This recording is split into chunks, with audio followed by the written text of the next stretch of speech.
Assalamualaikum warahmatullahi wabarakatuh. Surat tugas otomatis. Kita mulai dari pengisian data induk. Instansi induk, misalkan pemerintah Kabupaten Jepara, bisa diganti dengan kabupaten yang lain.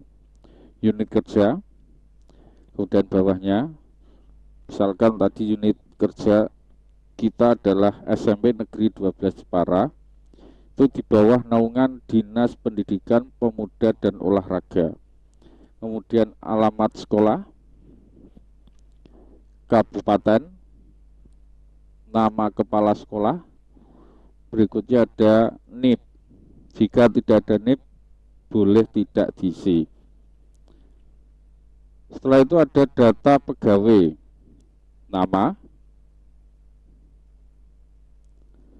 NIP, golongan, untuk pangkat ini otomatis, jabatan, ini menyesuaikan SK. Kalau TU ada administrasi umum, Kasubag, dan lain sebagainya. Jika GTT misalkan, NIP bisa kosong, golongan kosong, pangkat otomatis kosong.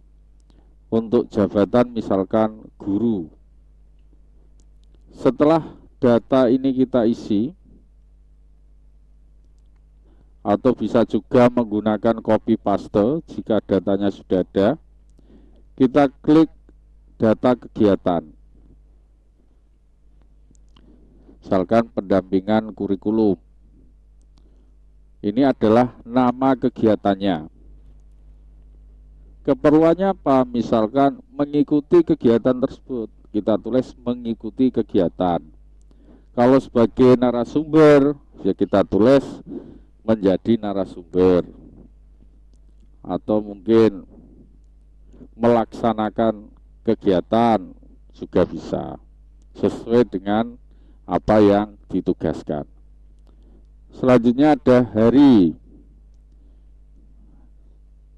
Jika ada lebih dari satu hari, kita tulis mulai hari apa, misalkan Senin, sampai hari Rabu. Kita tulis Senin, berarti berakhir hari Rabu.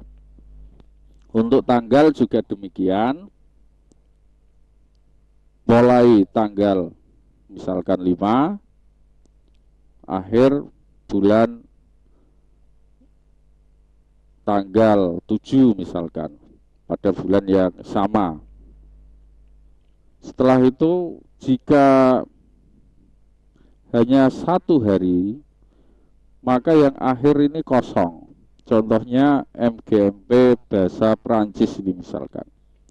Keperluannya mengikuti kegiatan, kemudian karena hanya satu hari kita tulis di awal saja, hari Sabtu tanggal 10 bulan Februari tahun 2014. Untuk waktu, misalkan ini pukul 8 sampai selesai. Kemudian tempat nantinya di mana kita tulis di sini. Berikutnya ada nomor dari surat tugas. Jadi dari bagian administrasi ini dinomori, kemudian nomor kita masukkan sini. Begitu juga dengan tanggal, bulan, dan tahun dari pembuatan surat tersebut.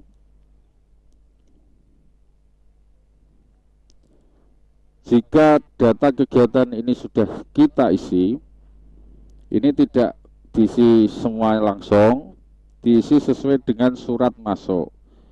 Misalkan ada surat dari MGMP masuk, MGMP bahasa Jawa misalkan, maka baru kita ketik di sini. Kemudian besok lagi ada surat MGMP bahasa Arab misalkan, maka nomor 8 kita isi MGMP bahasa Arab. Keperluannya apa, hari, tanggal, dan seterusnya. Sampai ke bawah ini mungkin kita sediakan untuk 1 tahun atau 1 semester. Sini ada sampai 500 kegiatan. Bisa 1 tahun. Misalkan kok tidak cukup, mungkin digunakan untuk 1 semester. Nanti untuk semester berikutnya, copy program ini dinamai dengan semester yang berbeda. Setelah kita mengisi data kegiatan sesuai dengan surat masuk, berikutnya ada hasil, yaitu surat tugasnya. Kita masuk kepada surat tugas, diklik surat tugas. Sini surat tugasnya sudah jadi. Kita pilih kegiatannya apa. Misalkan MGMP Bahasa Jawa. Ini MGMP Bahasa Jawa. Kemudian dicek. Karena MGMP biasanya lebih dari 1 kali. Dicek lagi nama kegiatan, hari dan tanggalnya, waktu dan tempat. Setelah sesuai, kita pilih siapa yang diberi tugas. Di sini ada yang diberi tugas, kita pilih. Misalkan Anistiana, kita pilih Anistiana. Otomatis data dari Anistiana akan muncul di sini. Nah, kemudian diteliti kembali nama kegiatan dan yang diberi tugas. Jika format ini tidak sesuai, bisa diubah, yaitu dengan unprotect, klik review, klik unprotect, kita isi password yang sudah ada di sini, yaitu rumus komputer, kemudian OK. Setelah di OK, maka bisa diganti format sesuai dengan keperluan dari sekolah. Setelah dirasa cukup, bisa di-print. Setelah di-print, mungkin karena yang diberi tugas bisa juga lebih dari 1 orang, maka setelah di-print, diklik yang diberi tugas, kemudian pilih yang diberi tugas. Misalkan selain Anis Setiana, kita pilih Sugiharto. Akan muncul seperti ini. Jika masih ada lagi, tinggal pilih yang diberi tugas.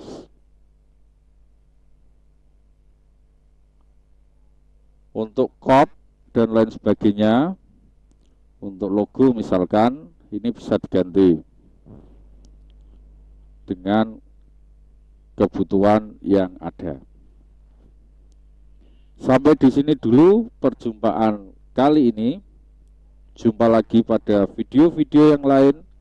Terima kasih. Assalamualaikum warahmatullahi wabarakatuh.